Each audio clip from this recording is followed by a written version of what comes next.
आज मु नहीं आसी बहुत कम मसला रे चिकेन रो एक starter recipe butter garlic chicken रो रेसिपी। यही चिकेन स्टार्टर को बहुत कम समय रे आमे बने के रेडी करि परिबा आ यार टेस्ट मध्य बहुत भल लागि थाए। ताहाले चलंतु आरंभ करिबा आजिर रेसिपी। नमस्कार, मु दीप्ति स्वागत करुछि दीप्तिस फूड क्लब को। बटर गार्लिक चिकेन बनेबा पई एठारे मु बोनलेस रो चिकेन को नहीं जाइछि। या को भल भाबरे धोईकी आउ काटिकी नहीं जाइछि। एबे आमे सेथिरे देई दबा किछि क्रश करी पेपर पाउडर आउ ता सहित दबा स्वाद अनुसार लूण आउ दबा किछि लेमन जूस।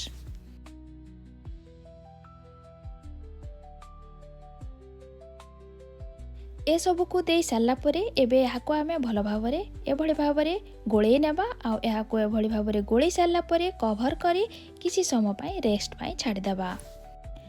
एबे आमे सेथिरे दबा गोटे टेबल स्पून रो मैदा को देई याको आमे आउ थरे भल भाबरे मिक्स करी नेबा। एभଳି भाबरे मिक्स करी याको एबे आमे सालो फ्राए करी नेबा। एथि पई आमे नै जिबा गोटे फ्राए पैन आउ एबे आमे सेथिरे दबा किछि बटर को एभଳି भाबरे चारियाडे स्प्रेड करी नेबा।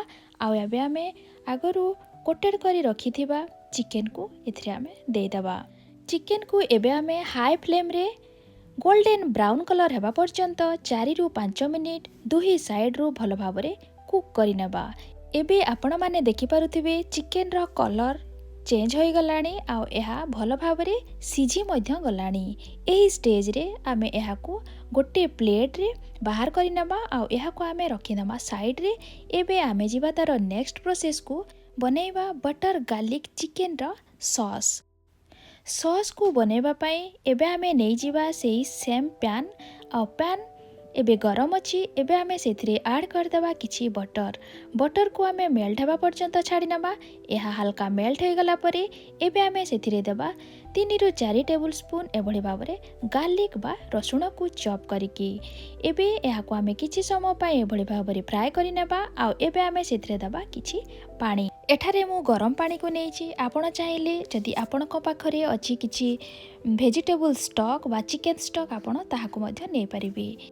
सॉस को आमे थिक बनेबा पई एठारे मु नेछि गोटे टेबल स्पून रो cornflour आउ सेथिरे मु देई दुछि किछि पानी। एहार गोटे स्लरी बनै नेबा। एबे एहा को आमे एथिरे देई देबा आउ एहा को एभଳି भाबरे मिक्स करि नेबा। एबे आमे सेथिरे ऐड कर देबा किछि पेपर पाउडर आउ नबा मिक्स हर्ब आउ दबा किछि सोया सॉस। ए सब को देई एहा को एबे आमे भल भाबरे मिक्स करि नेबा। एबे रेडी होई गला हमरो सॉस। एबे आमे सेथिरे देई दबा आगरु फ्राई करी रखिथिबा चिकेन को देई साला परे या को आमे हाई फ्लेम रे किछि समय पई एभଳି भाबरे गोळेई नेबा जेमिति चिकेन आउ सॉस भल भाबरे मिक्स होई जिवो। एबे आमे सेथिरे दबा किछि फ्रेश धनिया पत्र। एबे देखंतु एहा रेडी होई गलानी। एबे आमे गैस रो फ्लेम को ऑफ कर देबा आउ एबे आमे बाहर करि नेबा एहा को गोटे सर्विंग प्लेट रे। आपण निश्चय या को घरे थरे ट्राई करंतु। एहार टेस्ट केमिति लागिला मते कमेंट्स माध्यम रे जणांतु।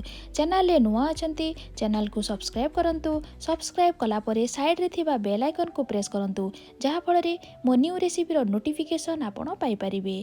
पुणी देखा हबो आउ एक नुआ रेसिपी सहित। सेति पर्यंत जय जगन्नाथ, जय मां समलेई।